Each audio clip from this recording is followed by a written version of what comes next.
Chevella BRS MP అభ్యర్థి ఎవరు ఎవరు ఏడున్నాడు ఇలా ఏడున్నాడే హరీష్ రావు బాగా ముచ్చట్లు చెప్తుంది కదా, మా మీడియా మిత్రులకు గుర్తుండాలి. సర్కారు దవాఖానాల గురించి చెప్తూ హరీష్ రావు చెప్తుండే, కాంగ్రెస్ వాళ్ళు అధికారంలో ఉన్నప్పుడట ఎవరినైనా సర్కారు దవాఖానకు రమ్మని అడిగితే నేను రాను బిడ్డో సర్కారు దవాఖాన కానీ పారిపోతుండని చెప్తుండే హరీష్ అన్న. ఇవాళ కొల్చారం వాళ్ళని, కౌడిపల్లి వాళ్ళని, ఆఖరికి మెదకోళ్ళని కూడా 2 నెలలు మెదకులుండి కారుకు బట్టకొట్టకుండా ఇంటింటికి తిరిగి కారులో ఉండుర్రి, కారు కోట అయ్యారని బతిరాడండి హరీష్ అన్న. ఏం చెప్పిర్రు వాళ్ళు? సారు నువ్వు వద్దు, నీ కారు వద్దు, నేను రాను బిడ్డో కారులోకని ఉరుకుతా ఉన్నారు. ఒక్కొక్కడు దిగి ఉరుకుతుండా? రంజిత్ రెడ్డి మొదలు పెట్టిండు దిగి ఉరుకుడు, మొదలు పెట్టిండా? బీబీ పాటిల్ దిగిండా? దిగలేనా? నాగర్ కర్నూలు ఎంపీ రాములు గారు దిగిండ్రా? పెద్దపల్లి ఎంపీ వెంకటేష్ నేత దిగిండా? వరంగల్ ఎంపీ బస్నూరు దయాకర్ దిగలేదా?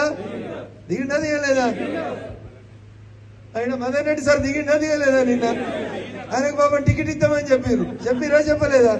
సునీతమ్మని ఎమ్మెల్యే చేస్తాం మదనన్న, నిన్ను ఎంపీ చేస్తా అని సార్ ఇట్లా అన్నాడు. పాపం ఆయన నమ్మి నానవద్దు ఏమైతాయి అయిపోయినాయి. మదన్ రెడ్డి పుచ్చి బుర్రలు అయిపోయినాక ఏం చేయాలని ఆగం కాక అటు దిక్కుపోయిండు. పోయిండా పోలేదా? నేనేమైనా కోపంతో చెప్తున్నాడు అన్న? ఇవన్నీ జరిగినాయే కదా. ఇవోయి మీరు ఊర్లో చెప్పుర్రి, బీఆర్ఎస్ వాళ్ళకి చెప్పుర్రి. రంజిత్ రెడ్డి కాడికి వెళ్ళి మొదలుకుంటే నిన్న కారు దిగింది చెల్లె కడియం కావ్య, అవునా? సారు నువ్వు వద్దు, నీ కారు వద్దు, నీ ఎంపీ టికెట్లు వద్దు, నువ్వు నీ భార్య ఫోన్ ఇన్నావు, నీ బిడ్డ ఫోన్ ఇన్నావు, నీ కోడలు ఫోన్ కూడా ఇన్నావు, నువ్వు వద్దు, నీ సంస్కారం లేని నీ జీవితం వద్దని పోతురా లేదా? మరి ఊరందరూ వద్దురు. మదన్ రెడ్డి గారికి ఇస్తే ఏమైతుండే మరి? నిజంగా టికెట్ ఏమైతుండే? మాట ఇచ్చినావు కదా, మాట ఇస్తే తప్పడు కదా కేసీఆర్. హరీష్ రావు మాట తప్పడు కదా, మరి ఎందుకు ఇవ్వలే మదన్ రెడ్డి గారికి? మదన్ రెడ్డి గారికి లేనిది వెంకట్రామరెడ్డికి ఉన్నది ఏముంది? మదన్ రెడ్డి గారి దగ్గర లేనిది వెంకట్రామరెడ్డి దగ్గర ఉన్నది ఏంది? ఇంకెవరు ఉన్నాయా? నాకు తెలియదు, మరి మీకే తెలియాలి. పెద్ద సూట్ కేసులు ఉన్నాయంట వెంకట్రామరెడ్డి సార్ దగ్గర. నేను చెప్పలేదన్నో, ఇది కూడా ఆయనే చెప్పిండు. సంగారెడ్డికి వచ్చి 100 కోట్లు పెట్టి మొత్తం స్కూళ్ళు దవాఖానాలు కట్టిస్తా అన్నాడు. నియోజకవర్గానికి ఫంక్షన్ హాల్ కట్టిస్తాడట. ఆయన కట్టించేది ఊర్లో లేవా? ముదిరాజ్ భవనం లేదా? యాదవ్ భవనం లేదా? కుమ్మరి భవనం లేదా? జర్నలిస్ట్ భవన్ లేదా? ఎన్నడెక్కడోడే ఎక్కినట్టు ఈడియాలు వచ్చి కట్టించేది మనకి. ఆయనకి ఏం తెలియదు గట్ల. జీ హుజూర్ చాలాసేపు మాట్లాడాలన్నది కానీ హెల్త్ సహకరిస్తలేదు.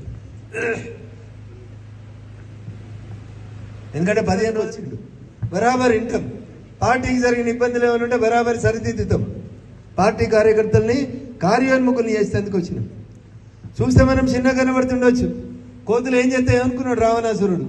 ఏం చేసినాయి కోతులు? అంటు పెట్టినాయి లంకను. ఒక్కటే కోతి అంటు పెట్టిందా? అంటు పెట్టలేదా? మీరు ఎలా ఉడతంతనే ఉండొచ్చు. సీతమ్మ వారు ఆడు ఉన్నదని హనుమంతుడు చూసి వచ్చిన తర్వాత రాముడు వారధి కట్టాలని అనుకున్నప్పుడు రాముని సైన్యం ఏముండాడా? ఉడతలే ఉండాడా? జర్రని కోతులు జర్రని ఉడతలు ఉండే. వారధి కట్టాలని అనుకున్నప్పుడు ఉడత పోయి సముద్రంలో స్నానం చేసి వచ్చి ఇసుకలో బొర్లిపోయి ఇట్లా దులిపింది. 10వ 12వ ఇసుక రేణువులు రాలినాయి ఆడ. రాముడు పిలిచి ప్రేమగా ఏంది బిడ్డ ఎందుకు ఇట్లా చేస్తున్నావు అని అడిగిండు. సారు సీతమ్మ వారి దగ్గరికి నువ్వు పోవాలంటే నువ్వు కట్టే బ్రిడ్జిలో నా వంతుకో 10 ఇసుక రేణువులన్నీ ఎంత సారు అన్నది. అప్పుడు రాముడు తీసుకొని ఉడతని ఇట్లా నిమురితే ఉడత మీద సారలు వచ్చినాయి అనేది చరిత్ర చెప్పేటువంటి పాఠం. ఇలా మీరు